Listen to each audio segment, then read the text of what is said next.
Hi, everybody. Today I'm going to be talking about the books I read in the month of April, plus one I read in March that I just haven't had a chance to talk about yet. So it's kind of like an April wrap up slash recent reads video. And the first book is The Dying Earth by Jack Vance.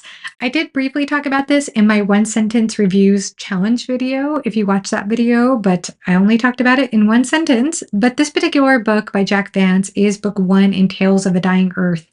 And this first story includes 6 chapters, and each chapter functions like a short story. So it almost feels like a collection of short stories in the first tale.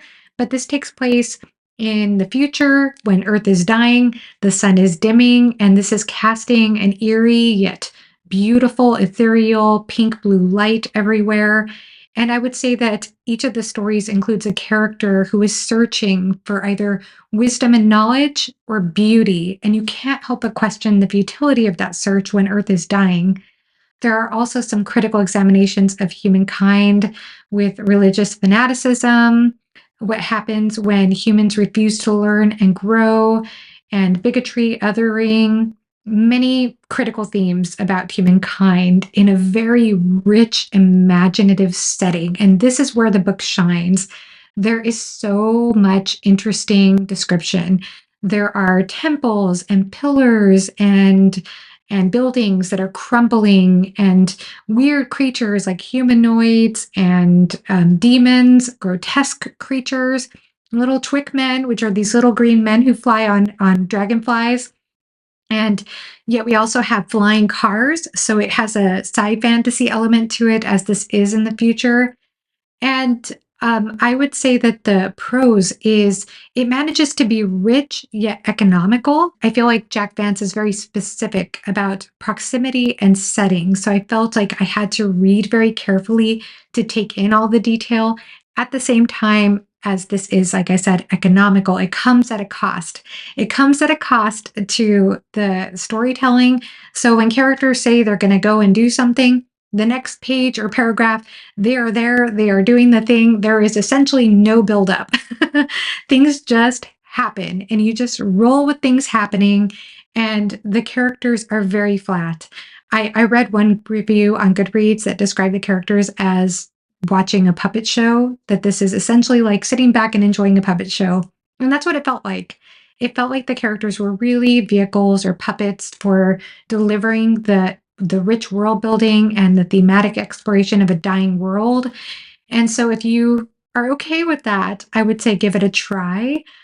This is not really typically my favorite type of fantasy story, but I picked it up because I was curious. I had read Tanith Lee's Flat Earth series, book one, Knight's Master, and I noticed that that story had a similar type of style in which we have the characters who are serving as vehicles for the world building and for the themes. And so I wondered if that was in common with Jack Vance's style, because obviously there was some influence there, Tales of a Flat Earth being influenced by Tales of a Dying Earth. And sure enough, there is similarity there, even though there are differences as well. And I know Jack Vance was very influential on the genre. I mean, he was not only influential on Tanith Lee, but I understand that the Dying Earth tales were very influential on Book of the New Sun. And as you know, Book of the New Sun was very influential on Sun Eater.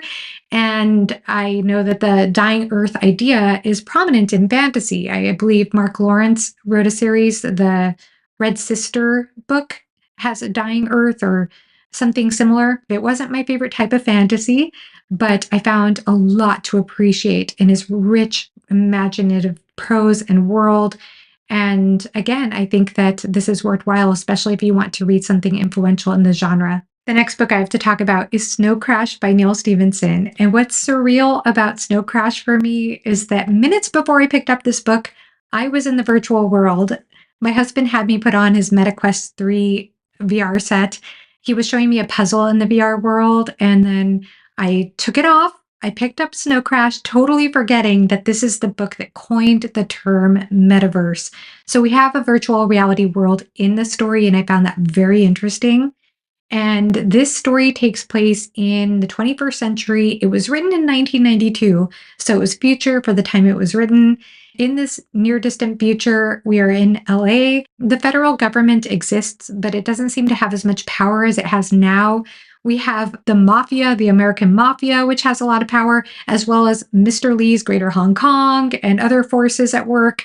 And there is a lot regarding surveillance, media manipulation, brainwashing, religion, language, tech, all synthesized in this narrative. And we follow a character named Hero Protagonist, that is spelled Hiro.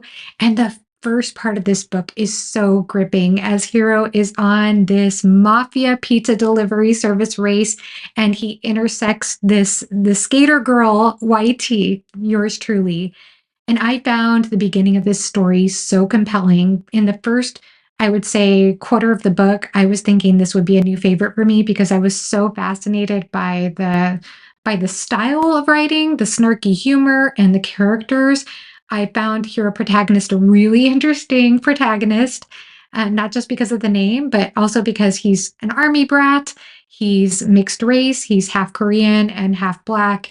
He has two samurai swords, a black kimono. And I liked that he feels like he's a different person or gets to be a different person in the metaverse, in the virtual reality world, than in reality.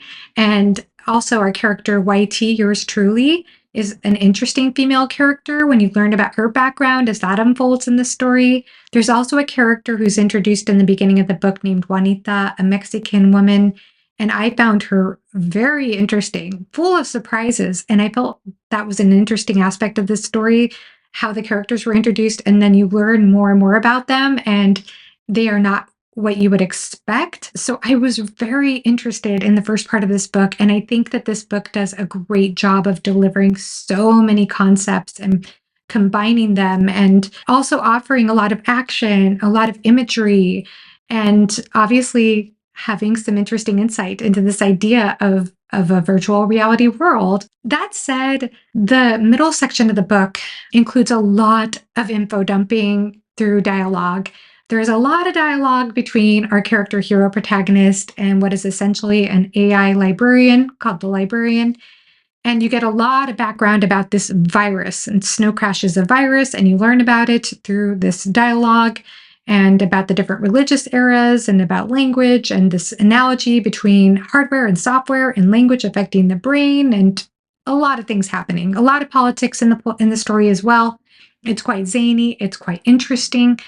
But I just found that the dialogue info dumping wasn't my favorite type of storytelling. I did feel as though I was just being told a lot of things here, given a lot of information, and I felt like it was a very efficient way of relaying the information and the ideas in the story, but it just didn't quite grip me at that point. And I feel a little conflicted about this because if you were to introduce those concepts and the ideas in any other way, you would probably have to take a lot more time to develop the ideas. You would probably need to extend this into a series or into a longer book. So I can understand how doing it that way was efficient, but it just wasn't very interesting for me at that point. I did find the ending good. I mean, I thought it came together pretty well. There is a lot of male gazing that happens in this story, and I know that's going to put some readers off, so that's something to keep in mind. But I had a lot of appreciation for the story, even though it wasn't a new favorite for me by any means. I did love the beginning, like I said, thought it had a lot of promise. But I also think that as well as all these ideas were combined or integrated in the story, I still felt like there were a lot of things that could have been developed more. So I have some mixed feelings, but I'm still glad I read it, and I would still recommend this to the right reader. I was recommending this to my friend Laura from Fantasy Awash because she's somewhat of a religious expert on religions and loves religion and fantasy, and I think she would get a lot out of the way religion is portrayed in this story. So if you're into explorations of religion and language and tech, then I would say give this a try. This completes my sci-fi TBR that I started at the end of last year, so maybe I'll start a new one. Now to talk about some middle grade fantasy. This is not something I typically pick up, but I read the first two books in the Chronicles of Prydain by Lloyd Alexander. You might be familiar with the second book, The Black Cauldron. If not for the book, then for the Disney movie. Let's see if I can get this to focus. And I had never seen the movie, to be honest with you. I picked this up thanks to the Library Ladder, who made a wonderful middle grade recommendation video a while back. And I talked with Bridger on why read earlier this year, let him know I picked up this book at a used bookstore, but he insisted I start with book one, which is called The Book of Three. And I find it kind of off-putting that the first book in a series has a number in it that doesn't go along with the number in the series, if that makes sense. So The Book of Three is book one. It's kind of like how in The Dark Tower you have the drawing of the three, and that's book two in the series.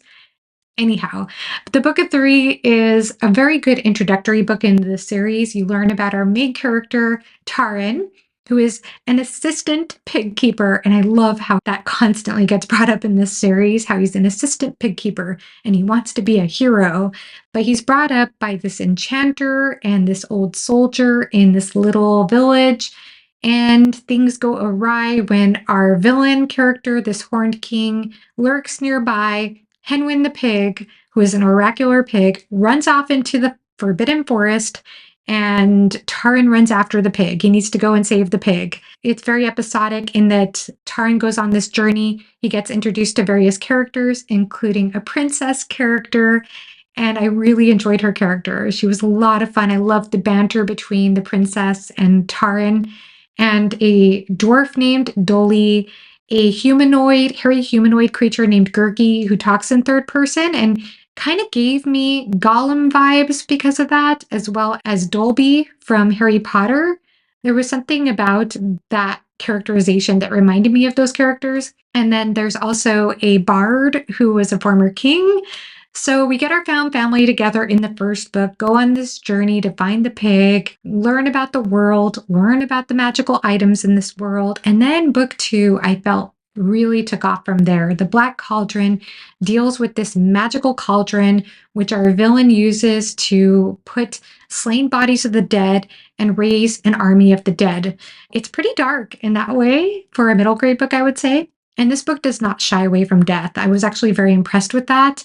I was just impressed overall with some of the plot things that happen towards the end of the story.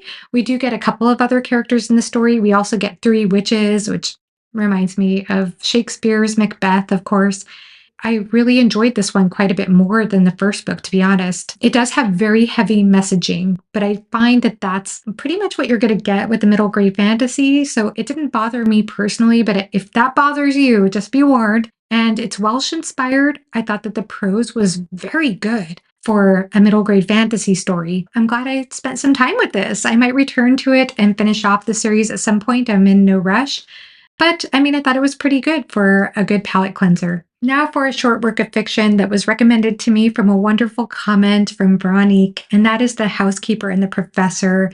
This is by Yoko Ogawa, and it is translated to English by Stephen Snyder. This little book is about a math professor, and prior to the book beginning, he went through a car accident that caused him to lose his memory. He remembers everything that happened before the accident. He remembers his whole life up until the accident, but then after the accident, he can only remember up to 80 minutes at a time, and then his memory resets, and it's always exactly 80 minutes. This housekeeper comes into his life after so many housekeepers leave. They come and go. So she knows that this might not be an easy person to work for, but this housekeeper comes and essentially becomes his caregiver during the day before she goes home to be a single mother to her only son. The math professor, he keeps a bunch of notes pinned to him so that he's able to remember certain things, and he's able to remember this housekeeper. And he doesn't ever seem to be totally alarmed by his memory resetting. He seems to be pretty aware that this is his condition. And as soon as he finds out that the housekeeper has a son that she leaves alone, he right away makes a note and insists that she brings her son over every day.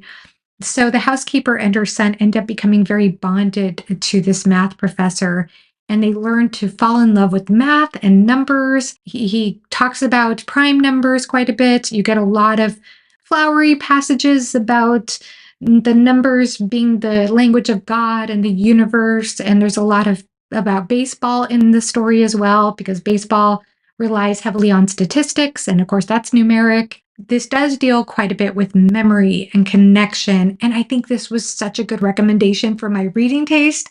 At the same time, it wasn't a favorite for me. I think the way that everything was so numeric, and there was this attempt to make numbers magical and meaningful, and the baseball aspects of the story just didn't quite it just didn't quite hit the mark for me, and I can't tell you exactly why. It just didn't quite emotionally move me.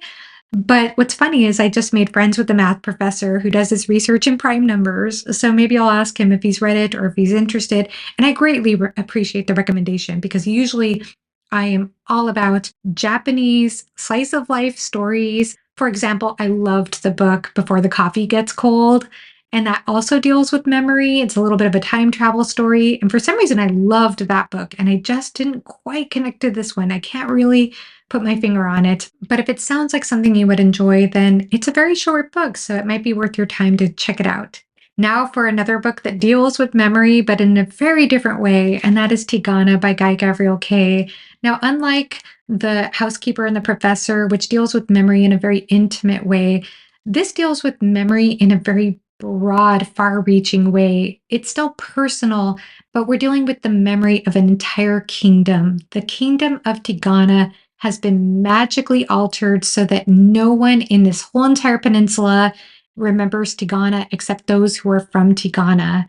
So there's a tyrant who put this spell on the land, and there are people from Tigana who are crusading together, and other people in the land who are crusading together to bring it back, to take down this tyrant. But meanwhile, there's another tyrant in this peninsula, and if we take down one tyrant, we have to take down the other tyrant. And I give a lot more thoughts in my spoiler-free review, so I highly recommend checking that out, including the things that didn't work for me in this book, and unfortunately, there were some things that just didn't quite work for me. This is my least favorite Kay book I've read so far. My favorite being A Song for a Bond, and then my second favorite being The Lions of Alrasan. And we talked about this in an in-depth discussion of Tigana here on my channel as well, which I had with the library ladder, Jake Bishop, and Red Fairy Books. We talked about Tigana in depth. We're also spoiler-free for the first 30 minutes, but we talked about why we wouldn't recommend starting with this book, but we do recommend starting with The Lions of Alrasan. That was Jake Bishop's recommendation. I'm really glad I started with that book. But this book was still worth reading. I still loved so many things about it. There were moments that brought me to tears. What was interesting is after our discussion of this book, we talked about how this might have not had Kay's strongest characters based on some of the other books he's written. However, there were some powerful character moments in this book that I absolutely adored. I had a lot of emotions reading this book and a lot of mixed feelings given the things I didn't enjoy. I guess that's all I could say for now because I've already talked about the book so extensively here on the channel. I'm just going to direct you to those other videos if you want to hear more. But I'm still glad I read this. It is by far the most magical of the Kay books I've read so far.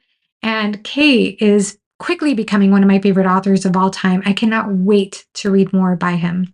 So that concludes my recent read / April wrap up, and no new favorites here, even though there were things that I really appreciated. I appreciated every single book I talked about in this video, and I might have even really loved certain things in some of the books I read. So I hope that my thoughts were helpful in case you are the intended audience for any of these books, in case these do become favorites for you. Let me know in the comment section below if you've read any of these books or if you're planning to read any of these books. Please like the video if you liked it. It helps me out a lot. And thank you so much for watching. Have a great rest of your day. Bye-bye.